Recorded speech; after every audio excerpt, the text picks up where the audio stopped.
What nationalism accepts is a certain idea of how to organize society. And this is what Chatterjee calls the European Enlightenment, the premises, the intellectual premises of the European Enlightenment project. And one of the fundamental premises of this project is the idea of progress. And what is this idea of progress? You would see that all of us today, without knowing, are governed by this principle, this idea of progress, which is one of the fundamental premises of the European Enlightenment project. Progress is simply an assumption. Progress is an assumption that all phenomena in life and in society moves in a unilinear direction. It moves in a unilinear direction, going through successive stages until it reaches its ultimate stage. And each successive stage represents an improvement on the previous one. Now, if you want to get this idea, on your notepad on the table, please draw a line, just a straight line, and at the end put an arrow, which would suggest that progress continues ad infinitum. It has no end. So you have an arrow, a line with an arrow, and then you begin to put scales on the line, gaps on the line. Now, the idea of progress simply says all phenomena in society progresses in this way. You start from this position, and usually this position is the lowest position in any phenomena. If you are talking about society and you are a Marxist, you would say this is a pre-capitalist stage of society. And then society moves to the next stage. And the next stage is an improvement on the previous one. And you continue ad infinitum. That's the idea of progress. And every aspect of life is governed by this principle. When the U.S. Secretary of Treasury is here in South Africa to entrench the agenda of making South Africa to abandon coal. Comrades, the EFF must lead workers and coal mining communities in rejecting the agenda to collapse our coal mining sector and the non-existence of so-called just transition. There is no plan to transition to renewable energy source in a way that will secure jobs and ensure energy security in South Africa. And to make matters worse, there is no consultation that has been done with South Africans on the planned closure of coal power stations. We must lead the revolt in these communities, but more importantly, the EFF must begin to develop a coherent and practical energy policy that will protect the environment and jobs while not having the dangerous external influence of the USA. As an organization, we must move beyond providing the necessary political solution to the operational crisis confronting ESCOM and provide technical insight on what needs to be done to stabilize the energy crisis in the country. This means that the EFF must develop a case studies and expert-informed analysis on the best route to resolve the energy crisis through nuclear energy, gas, fossil fuel, and renewable forms of generating energy such as wind and solar energy. We must give deeper insight on how there are safe ways of using coal that have a lesser impact on the environment.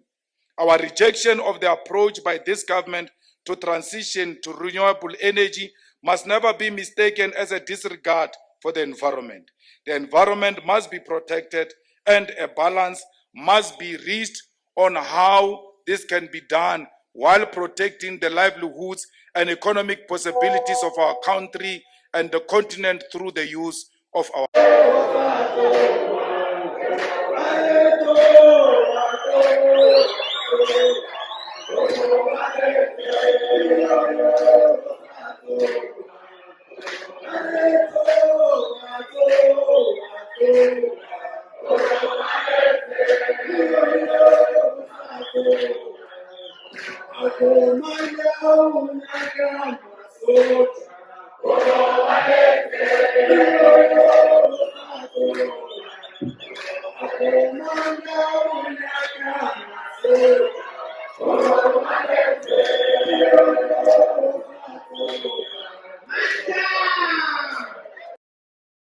by this principle. When you go to a medical doctor today, that's what the medical doctor works with. Say you have an illness, okay, we'll give you this regime, come back to me in 2 weeks, let's assess progress. And the doctor already is projecting that you would have been in this next stage by the time you come back. When you come back, they will change your regime of antibiotics and give you the next, because you must progress until you get to the ultimate stage where you are healed. That's how life, everything about modern life functions. You go to school, you start in primary, you must start by writing, you start by speaking, writing, and all of that, because the supposition is that, you know, your pre-university education is a necessary stage, but once you go to the university, it's better than your pre-university education. That's how it progresses. But here is a fundamental point to this principle. It is that we all assume as modern people that there is a normal course of life. I was born Lwazi Lushaba, I must go to school, primary school, secondary, high school, university, and start working. And then, you know, marry, have children, and die. Is it necessary that we live like that? It's certainly not. I may decide that I do not need to go to the university and start working after a few years. But you know what is the problem? If we were all to do that, the capitalist economy will collapse. Because if you stay longer in the university and not at the age 25, 26, start working, actuarial scientists have already calculated that your bond must be 20 years. And so they need you to start working at a certain age so that you sustain the property market. There is no law, there is no God's law that says your bond must be 20 years. It was the actuarial sciences that said and calculated, in order for capitalism to work, we must make it 20 years so that these people are bonded to us for 20 years, which means that they are going. We must, fellow fighters and commissars, begin at the beginning and remember who we are, so that the last 10 years become a springboard to liberation and not yet another historical mistake in the quest for liberation in Africa. Commissars, one of our defining ideological features is our commitment in the ideological ideals of Frantz Fanon. There are two aspects that we must re-emphasize of Fanon, which will be critical to our election campaign and our communication to our people. The two chapters of particular significance are both in his book, The Ratchet of the Earth, and they are called The Pitfalls of National Consciousness and On Violence. The significance is in that one provides a guide on why liberation movement fail post the liberation moment, and the other provides a diagnosis on the necessity of violence and the violence of existing in a colonial and neo-colonial society. If we want to learn from the mistake of those who came before us, Fanon is instructive because he tells us what not to do and what to become. The problem internal that we confront as Africans is the existence of liberation movements who sustain themselves on blackmail and through the use of law enforcement agencies to suppress the demands of the people for the promise of liberation. Fanon teaches us that and illustrates that the liberation movement has no potential to lead us into the future, is preoccupied with reminding our people of the past in each and every election cycle and periodically through meaningless celebration of so-called independence. It is a class of triumphalist politicians who begin to resent the masses and categorize them as people who do not appreciate the leadership of the liberation movement.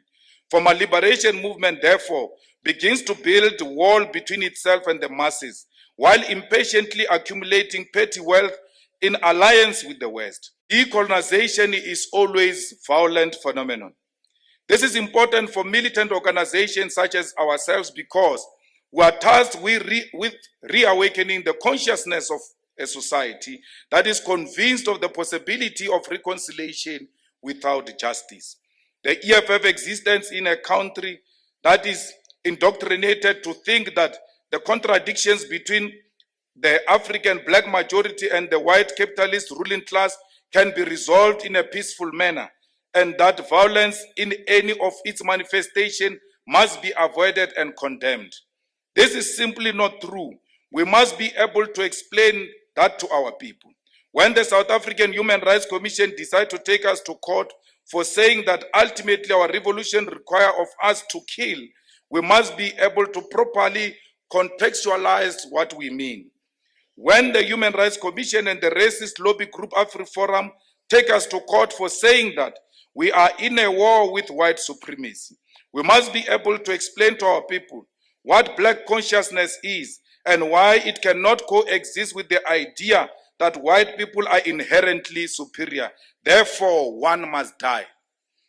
Fanon is important in this because he gives us the tools to explain to our people that conditions within which they live in are violent.